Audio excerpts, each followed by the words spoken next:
What is up, YouTube? Your host with the most, RonnRetrobro, is back. And today I wanted to do something a little different for y'all. Something that's usually out of my spectrum of what I do on the channel, and that is a review. So as you guys already know, I've been doing a Sonic Lost World LP on this channel for a while, and I haven't put up in a while after that water stage. I actually did take the time to beat it, but after it, I just kind of lost motivation to play because, in all honesty, as much as I tried to be optimistic about this game is terrible. And since you guys show so much support to my channel, I want to give you my perspective on this game and why you shouldn't waste your hard-earned money on actually purchasing this game. So, one of the biggest pet peeves that not only I had, but a lot of other people, and I say other people because since this was my first game review, I didn't want it to be like extremely unprofessional or sound way too biased. So I listened to a couple of other people's opinions as well to see if they felt like the same way as me, or if it just sounds like, I don't know, I have a tampon and I'm just ranting because I was getting popped in this game. So I was like, you know, let me see how other people feel. Let me see how they interact with the game and see, well, is the game really just bad or am I just extremely garbage? And from what I've seen from other people playing, no, it's definitely not me being garbage. Like, people in general did really bad in this game, and it was literally for all the same reasons that I had issues with this game.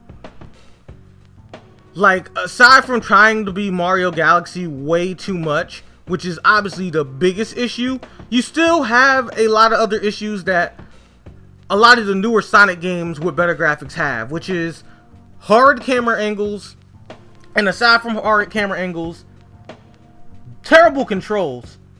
And terrible controls has been like a real hot topic with Sonic games now, which like is really killing the franchise to the point that if it keeps going this bad, I may not even purchase a Sonic game again. And I'm a big Sonic fan. I mean, I've watched like the anime movie. I used to watch the shows when I was a kid.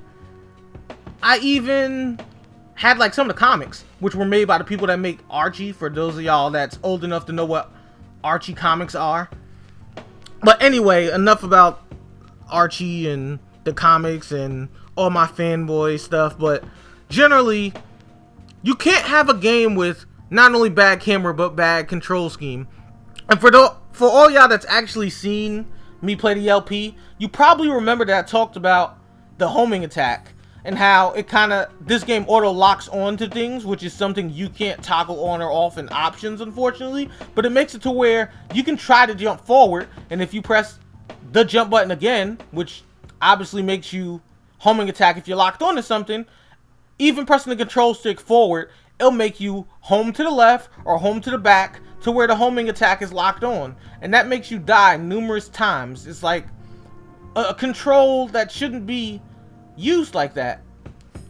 It's just stupid. And at the same time, some of the buttons even activate different moves with the same exact button, such as the bounce attack and your somersault attack literally being the same button. There'll be situations that I've actually tried the somersault and it made me bounce attack, and you know what, it was really hard because I had to be really particular with the range to make it execute properly. And you know why? Because everything was the same exact button. And you should never have a game that has everything function on one button, because then you have those type of problems and it just makes it stupid and frustrating. Like, let's be real here, and I think you guys will all agree with this, but Nintendo is a child's system. Not to say that no adults play Nintendo games, but if you look at stats, statistics, and demographics, most adults, unlike me, because I'm obviously different, don't play a lot of Nintendo games. It's usually kids. So figure the demographic that would buy a Sonic game on Nintendo, 80% of the time is going to be a child. So if you have terrible controls and you have terrible camera angles, how likely is it for a child to beat this game how likely is it that a child's not going to be frustrated and just like put this game down forever and become demotivated? Like, so did Sega really hit their target audience by making this game this way? Like, look at this nonsense here. I'm in like a water whirlpool and you have to be able to continue spinning to get up there alive. So I have to try to spin to dodge these, collect rings, and aim to hit those boxes to keep my bar up to continue spinning, all not to die. Do you know how ridiculous that is? Do you know how many times I died before I got through this section? Now think about a child who probably has a weaker will, a shorter attention span. How much do you think they're going to play the game at this portion after they die a couple of times? I'm pretty sure they're not going to give it 15 attempts like I did.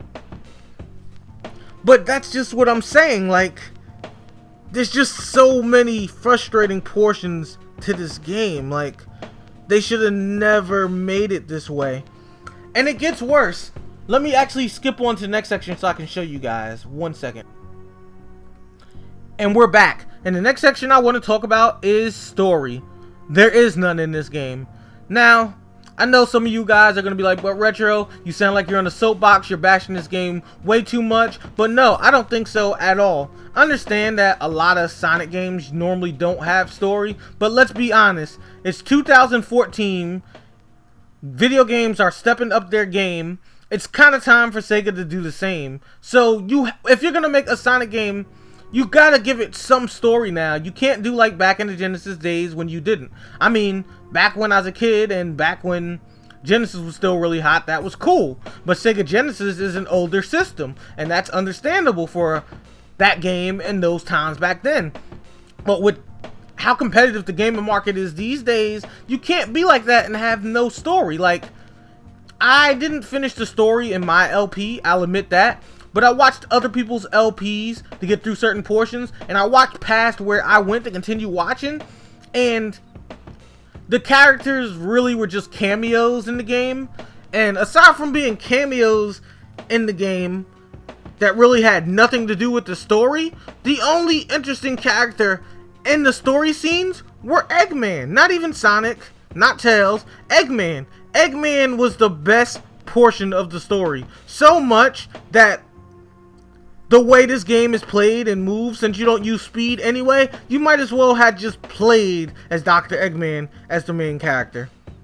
Now, the other issue I want to talk about is this nonsense right here, because this is a perfect example of controls.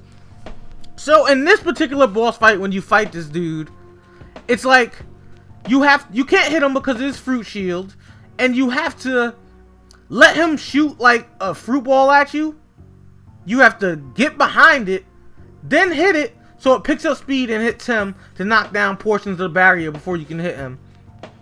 And he kind of dashes at you and all this other stupid stuff that makes this battle really monotonous. At the same time, your controls on this stupid circle are ridiculous. Like, sometimes you'll be pressing right to continue going down and it won't allow you to, or sometimes you'll try to make like a quick turnaround because you see him coming for you and it'll kind of like glitch out on you and stop you from continuing to move. And again, since this was one of those really irritating fights where you had to be real critical with how you fought the boss, bad controls made this part really frustrating, and that's where I actually had enough. So I took the time again to watch other people's LPs of them finishing the game, other people's opinions on what they said reviewing the game, and I saw that it's not worth it. It wasn't worth LPing anymore. But I felt like you guys are very loyal fans. You take the time to look at my content, and for any of you guys that like Sonic that may be interested in getting this game, don't.